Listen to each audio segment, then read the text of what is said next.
paint a picture if there is something you want Africans to stay back with about this true son of Africa? What would that be? Magufuli is one of the rare African presidents that have proven to Africans that he has a body not just for Tanzania, his country, but for the continent Africa. Magufuli came to chart a different course in the African leadership.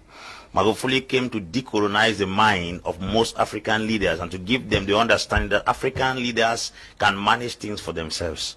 He's one of the selfless African leaders that came to power, and his leadership within the space of 5 years has been outstanding. He was re-elected last November, and unfortunately he passed away this March, which is a very, very painful exit to all Africans who knew what he actually did. A few of the things. First of all, what he did was that he gave free education to all government schools in Tanzania. Secondly, Jakaya Risha Kikwete, his predecessor, had signed a deal with the Chinese to build a port in Tanzania, in Dar es Salaam, that the Chinese will run the port for 99 years. Unfortunately, Jakaya Risha Kikwete came out of power without executing that particular contract. He came, saw the fire, read it through, and then called the Chinese that they will cut it for 33 years. And then the Chinese refused, he cut it off. There is a mining company, a British mining company called Acacia. He arrested them for undervaluing the gold of Tanzania and charged them to pay 193 billion Tanzanian shillings. He also seized 250 of their containers at the port in Tanzania. Those are the things he did. He came to power and then refused to celebrate their national day and took 4.3 billion Tanzanian shillings to fight against things like cholera. He went to the general hospital and saw beds that were not in order and patients were lying down. He went to that place and then did a very serious work.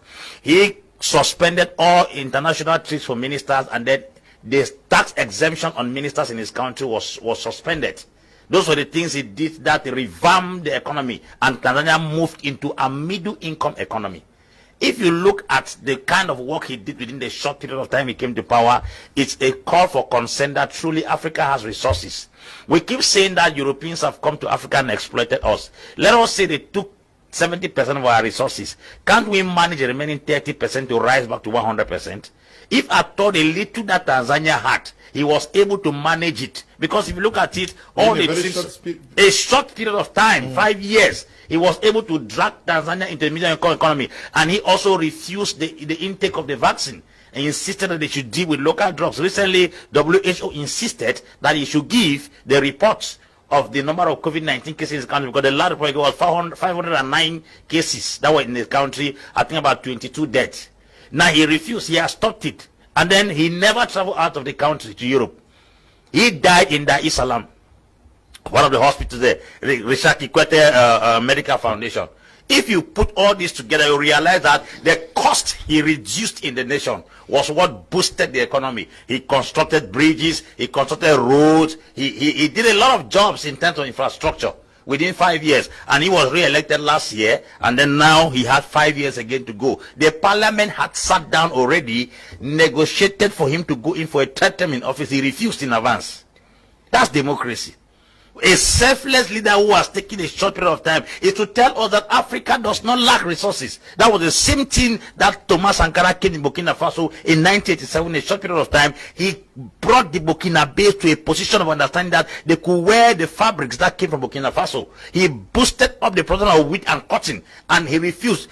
Magufuli also refused a $10 billion loan from China.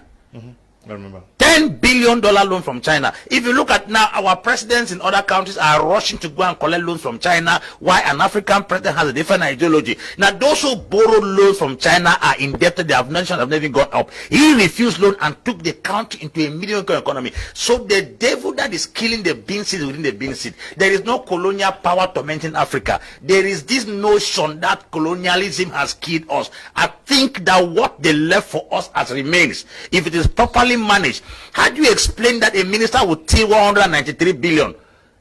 That's a money that can even send even at least 2 million children to school in Cameroon without any inconveniences. Now we are talking about a leader who came and then in a short while they say he died of heart attack. Me, that heart attack report there, okay.